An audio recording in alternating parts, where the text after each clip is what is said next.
Visakhapatnam Bharatiya Janata party కార్యాలయంలో media సమావేశం నిర్వహించారు. సమావేశంలో ఏపీ బీజేపీ ముఖ్య అధికారి ప్రతినిధి లంకా దివాకర్, మీడియా సమావేశంలో బీజేపీ మీడియా ప్యానలిస్ట్ మహేష్ పాల్గొన్నారు. లంకా దివాకర్ మాట్లాడుతూ గడిచిన 5 సంవత్సరాల్లో రాష్ట్రంలో భూ దోపిడీ 2 రకాలుగా జరిగింది. ఒకటి ప్రాజెక్టుల పేరుతో దోపిడీ, మరియు 2 వైకాపా నాయకుల ప్రోద్బలంతో భూ కబ్జాలు, బెదిరించి తక్కువ ధరలకు లాగేసుకోవడం, డి పట్టా భూములు సొంతం చేసుకోవడం మరియు అక్రమ డెవలప్మెంట్ అగ్రిమెంట్లు ద్వారా దోపిడీ జరిగింది.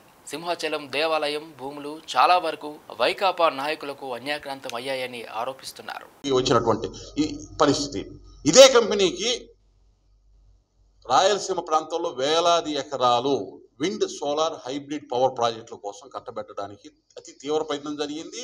ఆ ప్రాసెస్ కూడా కొనసాగుతూ ఉంది.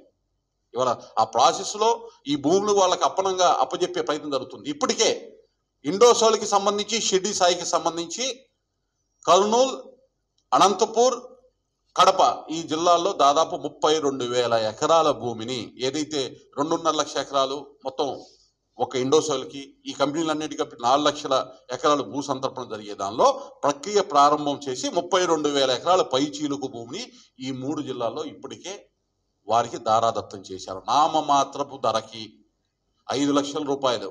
అదే లీజ్ బేస్ అయితే 31,000 అన్నారు. అవుట్ రేట్ సేల్కి తీసుకునేటటువంటి పరిస్థితి.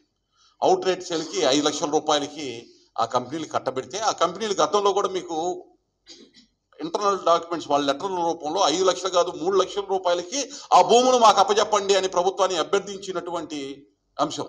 దాన్ని కూడా వెలుగులోకి తీసుకొచ్చాము ఇంతకుముందు. ఇవాళ ఏ మాత్రం ఏమనో మాటగా ఉన్న 5-3 అయ్యేటటువంటి పరిస్థితి కూడా ఉంది. జగన్మోహన్ రెడ్డి గారు ఆ ప్రయత్నంలో ఆ దస్తాన్ని అందించేటటువంటి పరిస్థితి.